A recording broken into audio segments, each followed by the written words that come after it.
In this video, I'm going to be discussing bayonets. I'm not going to be recommending one particular model over another. It's a question of should you have a bayonet as part of your gear. My normal answer is yes, if you can safely mount a bayonet on your weapon. Having to use 100-mile-an-hour tape or pipe clamps, that is not mounting the bayonet safely on your weapon. There are two basic types of bayonet that you'll see out there. The blade type bayonet, which is the type that's hooked to your belt when you're not using it and it's inside its scabbard.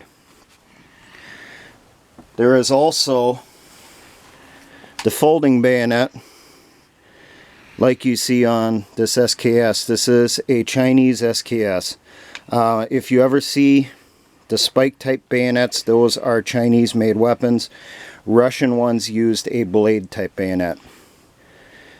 This bayonet is always on the weapon. In order to use it, you pull back on this part here, which swings the blade up, and then you slap it into place. And it'll lock on the front of the barrel and up here. Now, there were a bunch of SKSs that came in from China in the early 90s that did not have bayonets.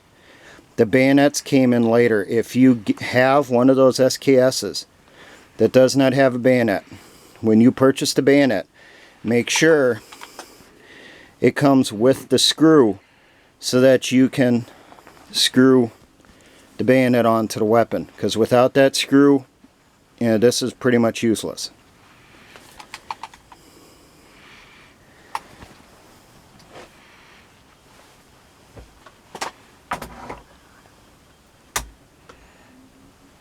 Now, not all weapons that you can purchase in semi-auto in a gun store that are military patterned are able to mount a bayonet. This scabbard here and bayonet is a East German AK-47 Type 59, also known as a Type 1 AK bayonet for East Germany.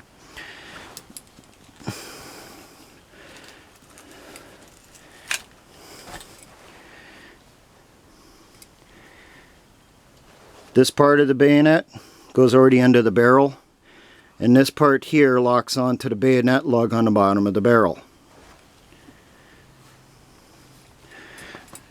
Now, I have here an example of one of the more common types of AKs you'll find on the market. It looks like there's a bayonet lug on here, but there isn't. And I'll show you. It mounts over the front, over the barrel nut there, and see on the back here, there's no lug to hold it on. It's been ground off. If you get an AK and you want to mount the bayonet, make sure it has the two little protrusions on the side so that the locking claws on the AK bayonet will lock it into place.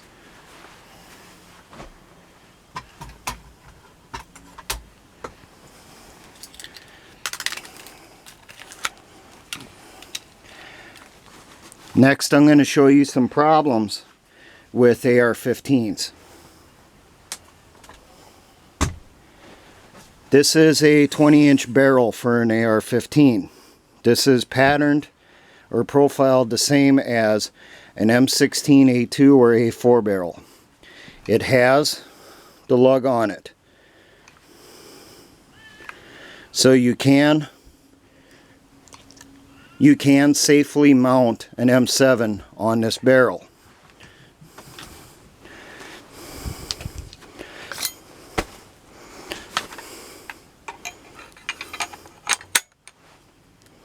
And see, a sufficient amount of bayonet sticks off the end that you'll be able to wield this and seriously injure your enemy. To remove it, you got two little toes on the bottom of the bayonet here. Activate them and slide the bayonet off.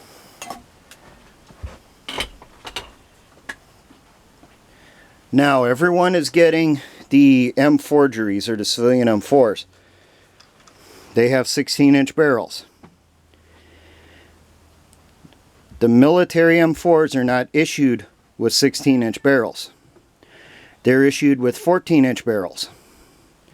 And this is what will happen if you mount an M7 on a civilian M4. You end up with about 2-3 inches of bayonet sticking past the barrel. This is supposed to be over the compensator. You can see how far back it is. So if you get an M forgery, you want them on a bayonet, you might want to find a way to take a longer bayonet from another type of weapon, like an early Garand, or possibly something from a Springfield from World War I era. They should have longer blade bayonets.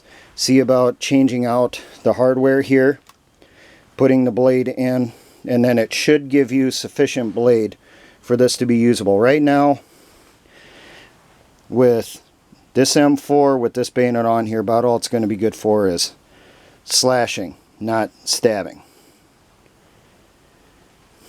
But as you see,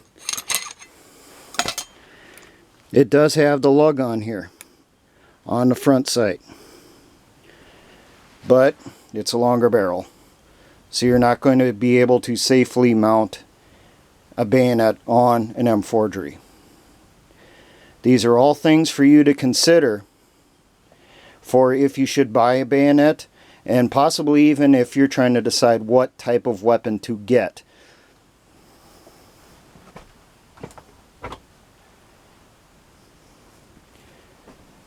Now, for all my engineer brothers in the Patriot and Militia movement, always remember, essayons.